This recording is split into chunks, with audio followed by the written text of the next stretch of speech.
Assalamualaikum warahmatullahi wabarakatuh. Uh, Perkenalkan, nama saya Junike dari kelompok 6, dan anggota kelompok saya itu Nani Widayati. Pada kesempatan kali ini saya akan menjelaskan tentang pengembangan bahan ajar inovatif dalam kurikulum Merdeka. Ini kami akan membahas tentang menerapkan metode dan teknik inovatif dalam pengembangan bahan ajar. Dua itu menyusun materi pembelajaran menarik dan relevan dalam konteks siswa. Dan yang terakhir adalah penggunaan sumber belajar berbasis teknologi dalam kurikulum Merdeka. Bagian A itu tentang menerapkan metode dan teknik inovatif dalam pengembangan bahan ajar. Menerapkan metode dan teknik inovatif dalam pengembangan bahan ajar bertujuan untuk menciptakan pengalaman belajar yang lebih menarik, interaktif, dan relevan dalam perkembangan teknologi. Pelajaran inovatif juga dirancang berbeda dari metode konvensional untuk mencapai hasil yang lebih baik. Metode dan teknik inovatif yang dapat diterapkan dalam pengembangan bahan ajar. Pertama adalah metode dasar tentang pembelajaran Project Based Learning atau PBL. PBL ini atau dalam bahasa Indonesia juga dikenal sebagai pembelajaran berbasis proyek, yaitu pendekatan pendidikan yang menekankan pada proses pembelajaran melalui pengerjaan proyek.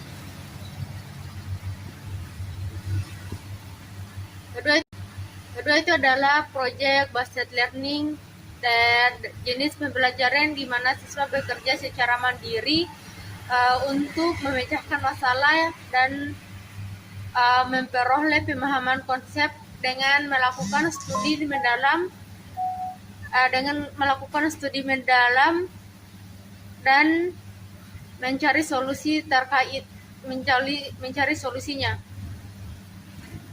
Yang ketiga adalah blended learning, yaitu menggabungkan materi ajar konvensional dan dengan platform daring untuk fleksibilitas akses. Keempat adalah pembelajaran multimodul, bahan ajar yang menyajikan informasi melalui berbagai metode seperti teks, video, dan atau audio yang mengakomodasikan berbagai gaya belajar visual, auditorial, dan kinestetik.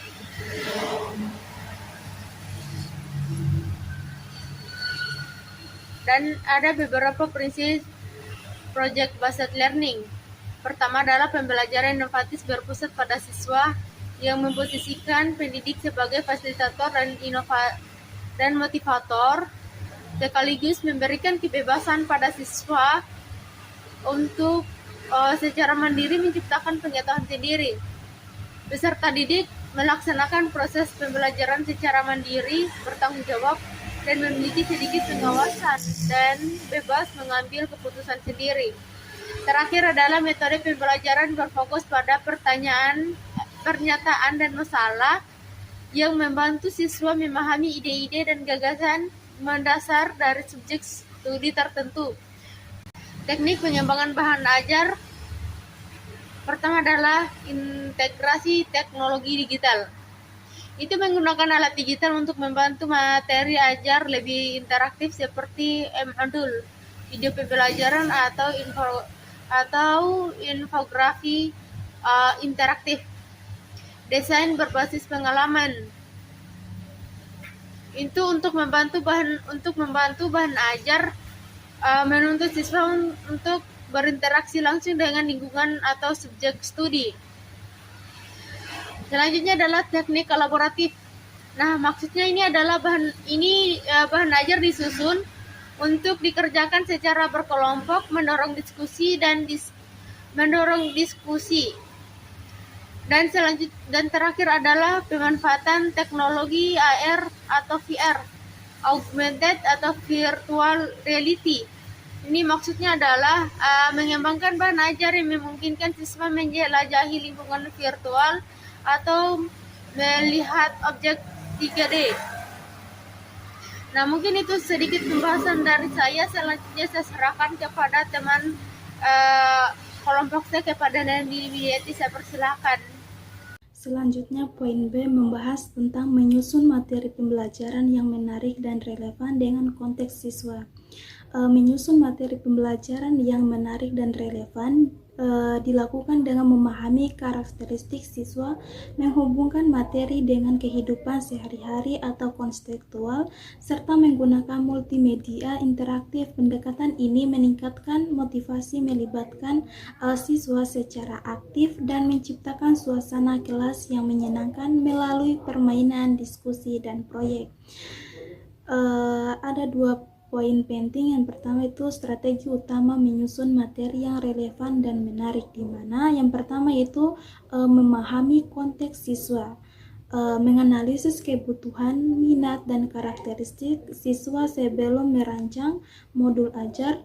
Yang kedua yaitu pendekatan konseptual, di mana menghubungkan materi pembelajaran dengan situasi dunia nyata yang akrab dengan siswa. Yang ketiga yaitu menggunakan metode interaktif, di mana metode ini menerapkan diskusi, kerja kelompok, dan pembelajaran berbasis proyek.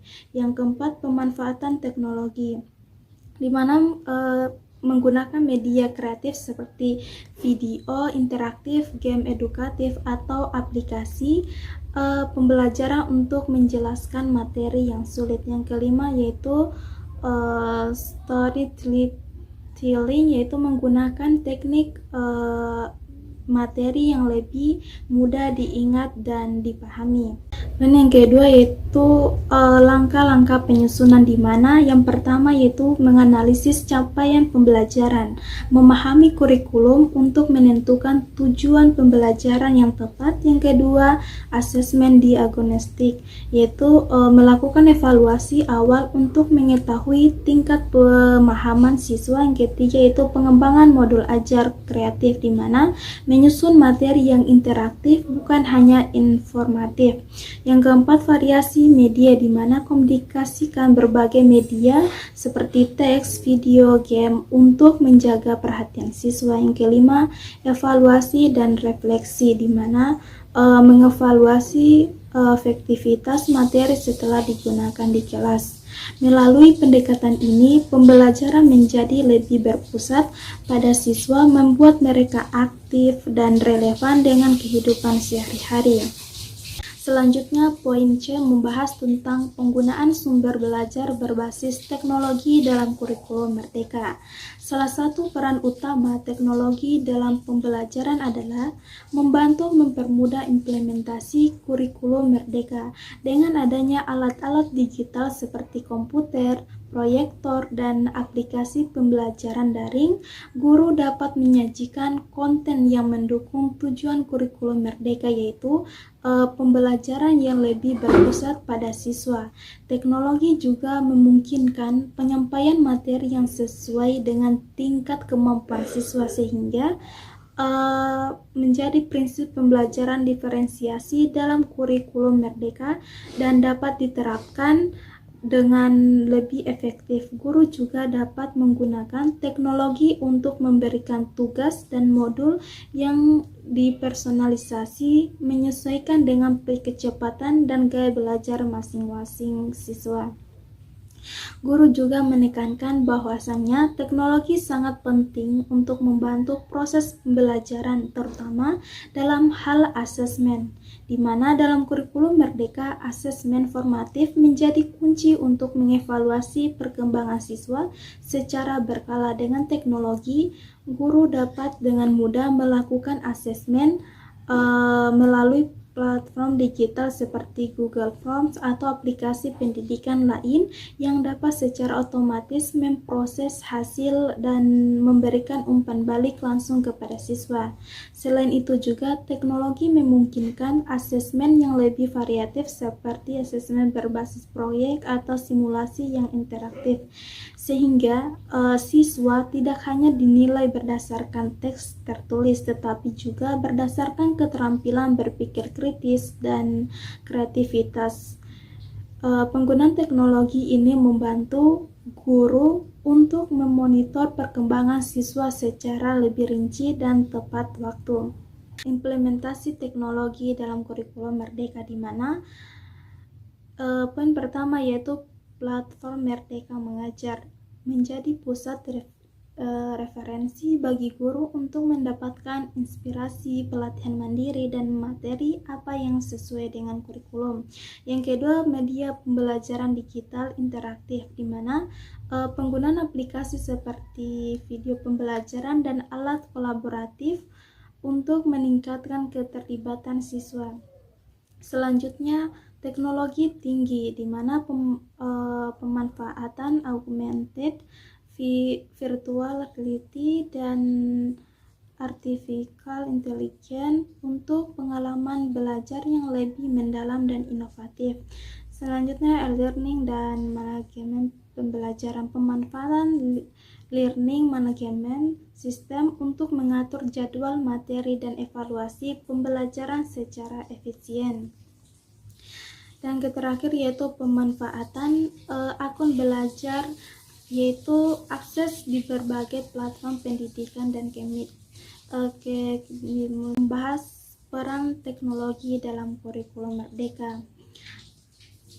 Yang pertama yaitu mendukung pembelajaran berbasis proyek, di mana mempermudah siswa dalam berkolaborasi dan mencari informasi untuk proyek. Yang kedua, fleksibilitas belajar, di mana memungkinkan siswa belajar kapan saja dan di mana saja. Yang ketiga itu personalisasi pembelajaran, membantu guru menyesuaikan metode pembelajaran dan kebutuhan dan kecepatan belajar masing-masing siswa. Dan yang terakhir yaitu efisiensi administrasi, yaitu membantu guru dalam menyusun materi dan mengevaluasi hasil belajar.